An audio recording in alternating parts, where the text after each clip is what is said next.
Hello students, I am doctor Vinod Kamle. Previous videos में हम लोग ने अलग अलग शेयर होल्डर्स की मीटिंग के बारे में पढ़ा। अभी हम लोग डायरेक्टर्स की मीटिंग के बारे में पढ़ने वाले हैं, जिसमें सबसे पहले हम लोग देखते हैं बोर्ड मीटिंग के बारे में। ना बोर्ड मीटिंग क्या होता है? तो बोर्ड मीटिंग जो होता है, बोर्ड ऑफ डायरेक्टर्स का मीटिंग होता है। जैसे मैंने आप लोगों को बोला था, बोर्ड ऑफ डायरेक्टर जो होते हैं वो कंपनी के मैनेजर्स होते हैं। वो कंपनी का पूरा कामकाज जो होता है वो हैंडल करते हैं। इसके लिए इनका मीटिंग जो होता है वो कंपनी में होना जरूरी होता है, और उसी को हम लोग यहाँ पे बोर्ड मीटिंग बोलते हैं।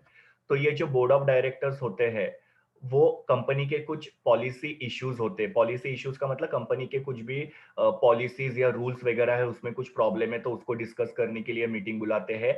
या कंपनी के जो की टॉपिक्स होते हैं, की का मतलब क्या, इंपॉर्टेंट।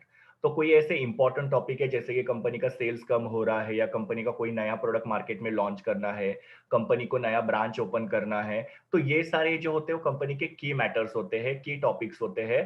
तो ये सब चीजों को डिस्कस करने के लिए बोर्ड ऑफ डायरेक्टर की एक फॉर्मल मीटिंग बुलाई जाती है, जिसको ही हम लोग बोर्ड मीटिंग बोलते हैं। अभी हम लोग देखते हैं कि बोर्ड मीटिंग के क्या क्या लीगल प्रोविजंस होते हैं कंपनी एक्ट 2013 के हिसाब से। सबसे पहले है कि बोर्ड मीटिंग कन्वीन करने की अथॉरिटी किसके पास होती है, या पावर किसके पास होती है। तो बोर्ड मीटिंग को कन्वीन करने की पावर जो होती है वो चेयरमैन ऑफ बोर्ड के पास होती है। अभी चेयरमैन ऑफ बोर्ड कौन होता है?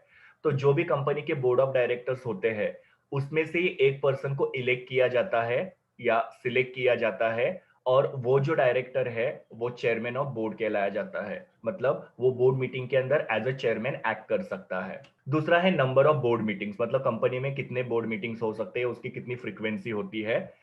तो कंपनी के इनकॉर्पोरेशन के बाद में जो पहली बोर्ड मीटिंग होती है कंपनी की, वो इनकॉर्पोरेशन के 30 दिनों के अंदर हो जानी चाहिए। दूसरा है सब्सिक्वेंट बोर्ड मीटिंग। ना सब्सिक्वेंट बोर्ड मीटिंग क्या होता है कि फर्स्ट बोर्ड मीटिंग के बाद में जो भी बोर्ड मीटिंग्स होती है वो सबको हम लोग सब्सिक्वेंट बोर्ड मीटिंग बोलते हैं।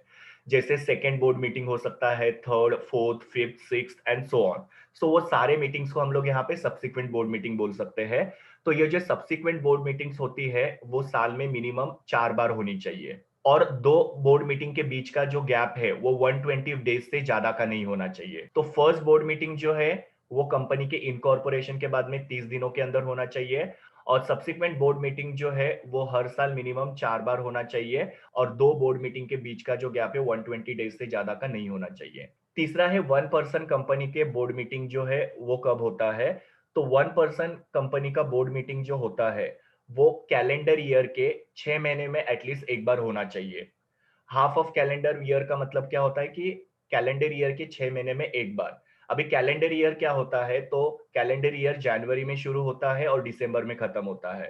फाइनेंशियल ईयर जो होता है वो अप्रैल में शुरू होता है, मार्च में खत्म होता है।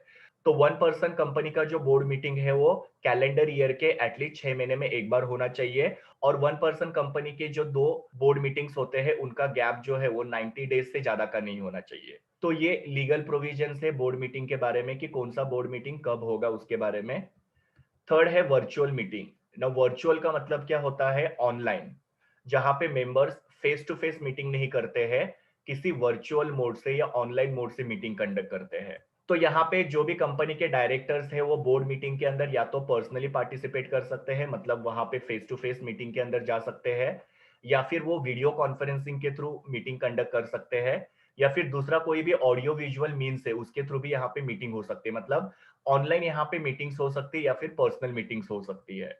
लेकिन यहाँ पे ऑनलाइन मीटिंग का कुछ कंडीशन है कि ऑनलाइन मीटिंग जो होती है वो रिकॉर्डिंग होनी चाहिए, मतलब वो मीटिंग को रिकॉर्ड करना जरूरी है। और दूसरा कंडीशन है कि जो भी पार्टिसिपेंट है या जो भी डायरेक्टर है वो रिकॉग्नाइज होना चाहिए, मतलब उनका वीडियो जो है वो ऑन होना चाहिए, जिसकी वजह से कौन डायरेक्टर मीटिंग अटेंड कर रहा है वो पता चलना चाहिए। तो यहाँ पे या तो पर्सन में मीटिंग हो सकती है, मतलब पर्सनली फेस टू फेस जाके वहां पे डायरेक्टर्स मीटिंग अटेंड कर सकते हैं, या ऑनलाइन मीटिंग अटेंड कर सकते हैं। ऑनलाइन मीटिंग अगर होता है तो वो ऑनलाइन मीटिंग का रिकॉर्डिंग होना जरूरी है, और वो जो डायरेक्टर है वो रिकॉग्नाइज होना भी जरूरी है ना। ऐसे कुछ केसेस हो सकते हैं या ऐसे कुछ मैटर्स हो सकते हैं जिसके अंदर सेंट्रल गवर्नमेंट जो है वो ऑनलाइन मीटिंग को या वीडियो कॉन्फ्रेंसिंग के या ऑडियो विजुअल मीन से मीटिंग जो होती है वो कंडक्ट करने के लिए अलाउ नहीं करते हैं। वो मैटर्स को जो होता है वो इन पर्सन या फिर पर्सनली वहां पे जाके फेस टू फेस मीटिंग के अंदर ही डिस्कस करना जरूरी होता है। तो ऐसे कौन से केसेस है या ऐसे कौन से मैटर्स है जिसके लिए डायरेक्टर्स को फेस टू फेस मिलना पड़ता है, ऑनलाइन मीटिंग नहीं हो सकती है, तो उसके बारे में सेंट्रल गवर्नमेंट जो है वो कंपनीज को स्पेसिफाई करते हैं या फिर उनके वेबसाइट के ऊपर ये केसेस जो होती है वो मेंशन की रहती है। उसके बाद में है नोटिस। नाउ बोर्ड मीटिंग की जो नोटिस होती है वो हर एक डायरेक्टर को मीटिंग के 7 दिन पहले उनके एड्रेस पे भेज देनी जरूरी होती है।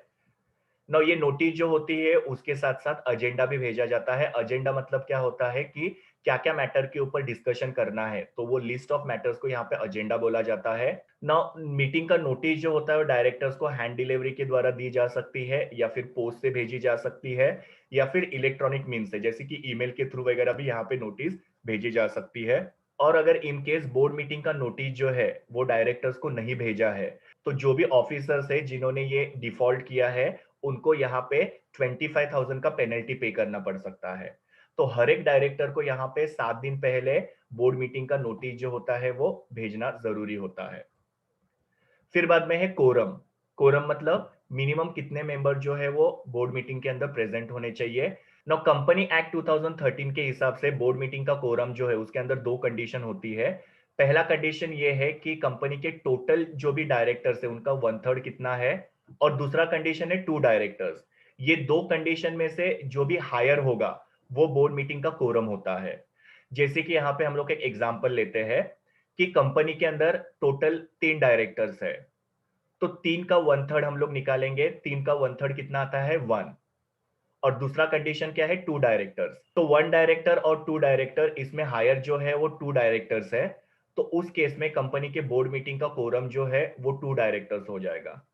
लेकिन कभी कभी ऐसे हो सकता है कि कंपनी के अंदर 9 डायरेक्टर्स है, सो 9 का 1/3 कितना हो जाएगा, 3। तो ये एक कंडीशन हो गया 3 डायरेक्टर्स, और दूसरा है 2 डायरेक्टर्स। अभी 3 डायरेक्टर्स और 2 डायरेक्टर्स में हायर कौन सा है, तो 3 डायरेक्टर्स। तो उस केस में कंपनी का जो बोर्ड मीटिंग का कोरम है वो 3 डायरेक्टर्स होगा। तो बोर्ड मीटिंग के अंदर कोरम कैलकुलेट करने के लिए ये 2 कंडीशन जो होते हैं वो देखने पड़ते हैं, और इन दोनों में से जो हायर फिगर आएगा वो कंपनी का यहाँ पे कोरम जो होता है वो कंसिडर किया जाता है। अगर सपोज यहाँ पे 1/3 कैलकुलेट करते समय कोई भी फ्रैक्शन आता है तो फ्रैक्शन को राउंडेड ऑफ किया जा सकता है। ओके, जैसे कि सपोज कंपनी के अंदर 10 डायरेक्टर्स है, तो 10 का अगर 1/3 निकालेंगे तो वो फ्रैक्शन में आंसर आएगा। ओके, पॉइंट्स में आंसर आएगा, तो उसको यहाँ पे हम लोग राउंड ऑफ कर सकते हैं। अगर सपोज कोई भी डायरेक्टर यहाँ पे मीटिंग अटेंड करना चाहता है खुद के पर्सनल इंटरेस्ट के लिए या उसका कोई पर्सनल मैटर डिस्कस करने के लिए, तो ऐसे डायरेक्टर को बोर्ड मीटिंग के कोरम के अंदर कंसीडर नहीं किया जाता है। जैसे कि मैंने आपको बताया था कंपनी के अंदर अलग अलग टाइप के डायरेक्टर्स होते हैं। तो अगर कोई ऐसा डायरेक्टर है जिसको कोई प्रॉब्लम है, कोई इश्यू है, वो डिस्कस करने के लिए वो डायरेक्टर वहां पे आया है, तो बाकी का जो कोरम है उसके अंदर ये डायरेक्टर को कंसिडर नहीं किया जाएगा। अगर ये डायरेक्टर को छोड़ के अगर कोरम प्रेजेंट रहेगा तो मीटिंग जो होती है वो कंडक्ट होती है, अदरवाइज वो मीटिंग जो होती है वो पोस्टपोन की जाती है। तो कोई भी डायरेक्टर पर्सनल इंटरेस्ट के लिए अगर मीटिंग अटेंड करता है तो वो डायरेक्टर को जो भी बोर्ड मीटिंग का कोरम है उसके अंदर कंसिडर किया जाता नहीं है। और लास्ट लीगल प्रोविजन है एडजॉर्नमेंट ऑफ मीटिंग। एडजॉर्नमेंट का मतलब क्या होता है, पोस्टपोन करना। तो अगर सपोज बोर्ड मीटिंग के अंदर कोरम जो है वो एब्सेंट है, मतलब मिनिमम मेंबर जो है मीटिंग के लिए नहीं आए हैं, और ये मिनिमम मेंबर कितने होते हैं वो मैंने आपको बताया, तो उस केस में ये मीटिंग जो होती है वो एडजॉर्न की जाती है या पोस्टपोन की जाती है। फिर ये मीटिंग कब होती है, वो जिस दिन शेड्यूल हुई थी उसके नेक्स्ट वीक में सेम डे पे, सेम टाइम पे, सेम प्लेस पे होगा। मतलब पहला मीटिंग जो था वो थर्सडे को शेड्यूल हुआ था, तो नेक्स्ट थर्सडे को मीटिंग होगा सेम टाइम पे और सेम जगह पे। तो इस तरीके से कोरम के एब्सेंस की वजह से बोर्ड मीटिंग जो होता है वो एडजॉर्न हो सकता है। So this was all about board meeting. ये मेरे यूआरएल है जहां से मैंने इमेजेस लिए हैं। Thank you students, please do like, share, comment and subscribe to my YouTube channel, and also recommend my channel to your friends. We will meet in the next video.